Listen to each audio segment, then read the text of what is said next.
नमस्कार दोस्तों, स्वागत है आप सभी का डार्क नाइट स्टोरीज चैनल पर। मैं लेकर आता हूं आपके लिए सच्ची घटनाओं पर आधारित डरावनी और रहस्यमयी। अगर आपको डर और रोमांच पसंद है तो इस चैनल को सब्सक्राइब जरूर करें, वीडियो को लाइक करें और अपने दोस्तों के साथ शेयर करना ना भूलें। तो चलिए दोस्तों, कहानी शुरू करते हैं। नमस्कार दोस्तों, आज की कहानी डॉक्टर अरविंदो बैनर्जी की है, जो कोलकाता के रहने वाले हैं। यह घटना सन 1988 की है।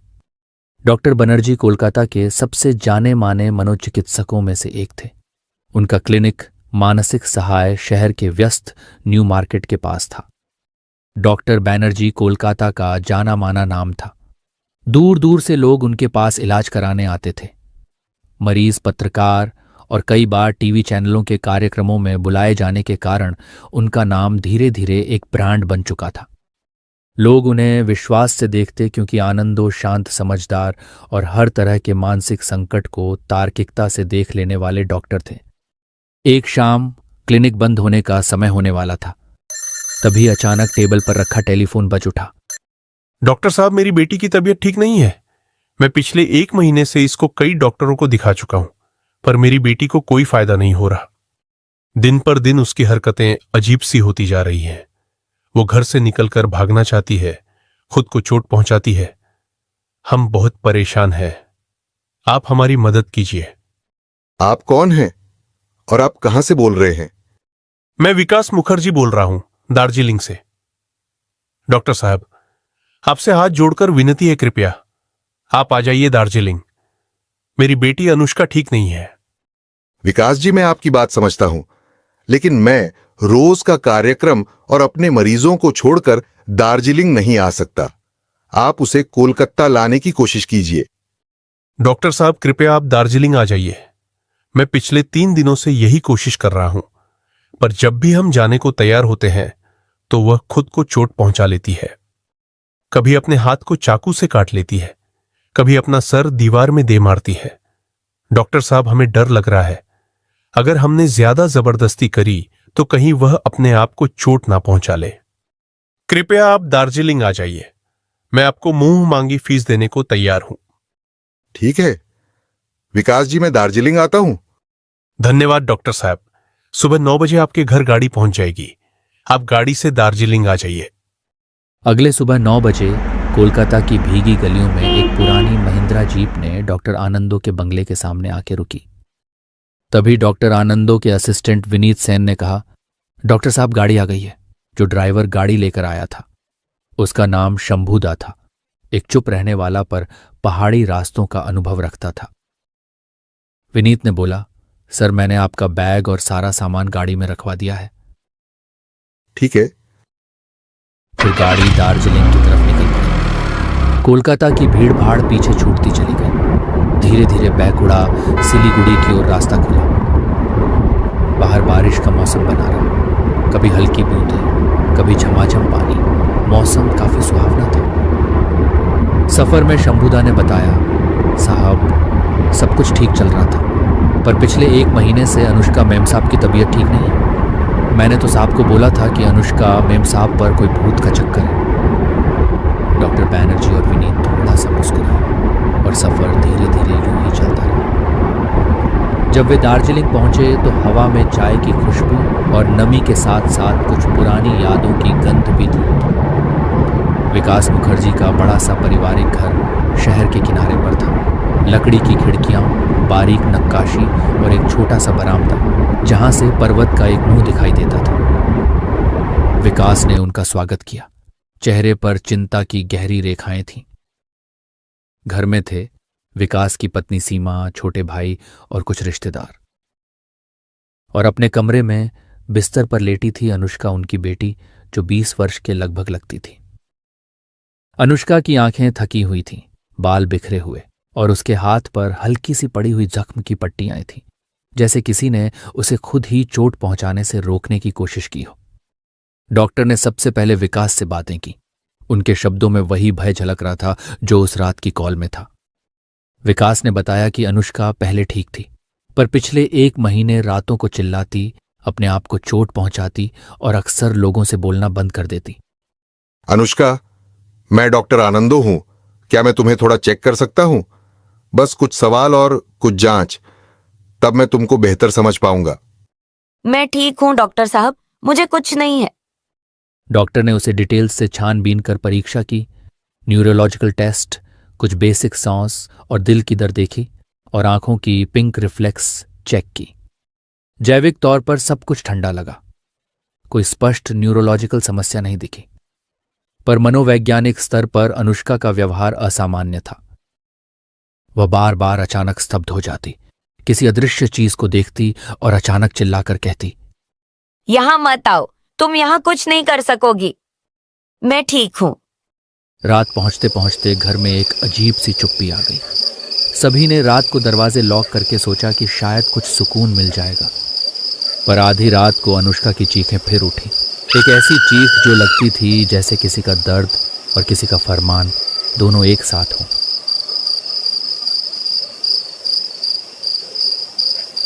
सब उठे और दौड़े।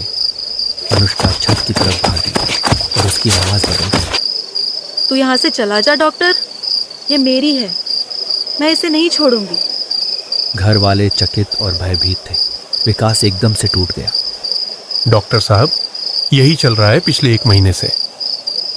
ठीक है, अब हमें कुछ वैकल्पिक कदम उठाने होंगे, लेकिन पहले हम उसे सुरक्षित रखें। कुछ बहस के बाद परिवार ने अनुष्का को पकड़कर बांध दिया। उसके हाथ पैरों पर नरम कपड़े बांधे गए और उसे एक कमरे में आराम से बेड पे लिटा दिया। डॉक्टर ने अनुष्का को एक नींद का इंजेक्शन दे दिया ताकि वह शांत रहे और खुद को नुकसान न पहुंचाए। इसके बाद अनुष्का सो गई। सुबह हुई, परंतु घर में सन्नाटा और अधिक घना था। परिवार वालों को अब पूरा विश्वास हो गया था कि अनुष्का के अंदर कोई आत्मा है, पर मेडिकल दृष्टि से वे डॉक्टर की राय भी जानना चाहते थे। मैं एक पैरानॉर्मल विशेषज्ञ को बुलाऊंगा। अगले दिन वह विशेषज्ञ पहुंचा। उसका नाम था राहुल बोस। वह एक शांत, अनुभवी और तर्कशील पैरानॉर्मल रिसर्चर जो इक्विपमेंट और मनोवैज्ञानिक दोनों दृष्टिकोण से घटनाओं की जांच करता था। अगले दिन वह विशेषज्ञ पहुंचा। उसका नाम था राहुल बोस। वह एक शांत, अनुभवी और तर्कशील पैरानॉर्मल रिसर्चर जो इक्विपमेंट और मनोवैज्ञानिक दोनों दृष्टिकोण से घटनाओं की जांच करता था। रात आते ही घर की हवा बदल गई। सभी लोग एक कमरे में इकट्ठे थे। डॉक्टर आनंदो, विनीत, राहुल, विकास और अन्य परिवार वाले। राहुल ने कमरे में कैमरा लगा दिया और कैमरे को चालू कर दिया। फिर राहुल ने कुछ प्रश्न अनुष्का से पूछे। तुम कौन हो? शुरुआत में अनुष्का कुछ नहीं बोलती, पर एक एक करके शब्द बड़ी कठोरता से बाहर निकलने लगे। एक अलग आवाज जिसका स्वर युवा परंतु तेज था। मेरा नाम रूही है, मैं अनुष्का की दोस्त थी। हम साथ पढ़ते थे। अनुष्का मेरी सबसे पक्की दोस्त थी। हम साथ पढ़ते थे। हमारी दोस्ती एकदम पक्की थी। पर कुछ महीने पहले मेरी एक कार दुर्घटना में मौत हो गई और मेरी आत्मा वहीं अटक कर रह गई। और एक दिन जब अनुष्का 1 महीने पहले उसी जगह से गुजरी, तभी मेरी आत्मा ने उसे पा लिया। अब मैं उससे साथ रहना चाहती हूँ। रूही की ये सब बातें सुनकर कमरे में बैठे लोग स्तब्ध हो गए। फिर राहुल ने पूछा, रूही तुम अनुष्का से क्या चाहती हो? मैं अनुष्का को अपने साथ ले जाना चाहती हूँ। मैं अकेली रहती हूँ। मुझे अपनी दोस्त वापस चाहिए। मैं अनुष्का को अपने साथ लेकर जाऊंगी। फिर हम दोनों वहाँ पर भी हमेशा साथ रहेंगे। ये सब बातें सुनकर विकास गिड़गिड़ाने लगा और रूही को कहने लगा, मेरी बेटी को छोड़ दो प्लीज, मेरी बेटी को छोड़ दो। रूही ने एक डरावनी हंसी हंसी और कहा, अब अनुष्का मेरे साथ जाएगी। रात के मध्य में पैरानॉर्मल सेशन फिर शुरू हुआ। राहुल ने रूही से बात की। उसने कहा कि वह वापस चली जाए और अनुष्का को छोड़ दे। नहीं, ऐसा नहीं होगा। अनुष्का मेरे साथ ही जाएगी। राहुल ने कोमलता से कहा, रूही तुम्हें आगे बढ़ना होगा और तुम्हारी आत्मा को मुक्ति दिलानी पड़ेगी और तुम्हें अनुष्का को छोड़ना होगा। पर मैं तुमसे वादा करता हूँ, मैं ऊपर वाले से दुआ करूँगा कि तुम्हारा अगला जन्म अनुष्का की कोख से हो और अगले जन्म में अनुष्का तुम्हारी माँ बनेगी और तुम्हारा प्रेम जन्मों जन्मों तक चलता रहेगा। दुनिया वाले तुम्हारी दोस्ती और प्यार की मिसालें देंगे। ये सब बातें सुनकर रूही कुछ कमज़ोर सी पड़ी। ठीक है, मैं अनुष्का को छोड़ के जा रही हूँ। पर मैं जल्द ही वापस आऊंगी और अगले जन्म में अनुष्का ही मेरी माँ बनेगी। आखिरकार रात के उस सनसनीखेज सत्र के बाद रूही बेहोश हो गई। राहुल ने अनुष्का की रक्षा और रूही की मुक्ति के लिए कुछ कदम उठाए। वह कहता है कि रूही की आत्मा आखिरकार शांत हो गई। अगले 1-2 दिनों में अनुष्का का व्यवहार सामान्य होने लगा। वह आराम से खाने लगी, हंसने लगी और उसने कहा कि अब उसे किसी भी प्रकार की आवाज़ नहीं आती। विकास और सीमा की आंखों में आंसू थे। वे दोनों यह देखकर संजीदा हो उठे कि उनकी बेटी वापस आ गई। सबने मिलकर रूही की आत्मा की शांति के लिए एक हवन किया और भगवान से प्रार्थना की कि उसकी आत्मा को जल्दी से मुक्ति मिल जाए। इसके बाद डॉक्टर आनंदो और विनीत ने दार्जिलिंग की उस रात और घटनाओं को गहराई से नोट किया। कई कैमरे और रिकॉर्डिंग्स को देखा गया और राहुल की वैज्ञानिक व्याख्या से यह मामला क्लियर हुआ।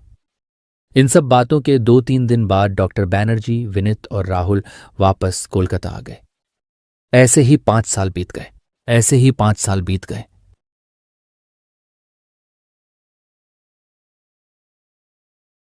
और एक शाम डॉक्टर बनर्जी का फोन फिर बजा। हेलो। फोन विकास का था। डॉक्टर साहब, आपको एक खुशखबरी देनी थी। अभी थोड़ी देर पहले ही अनुष्का ने बेटी को जन्म दिया है। ये बात सुनकर डॉक्टर बनर्जी की आंखों में आंसू आ गए।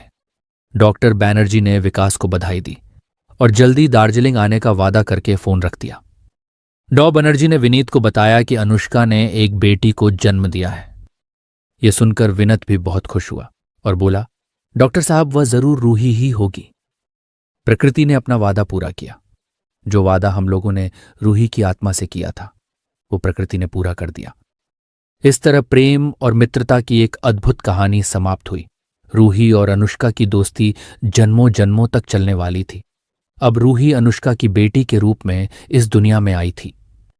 यह कहानी हमें सिखाती है कि सच्चा प्रेम और मित्रता कभी समाप्त नहीं होती।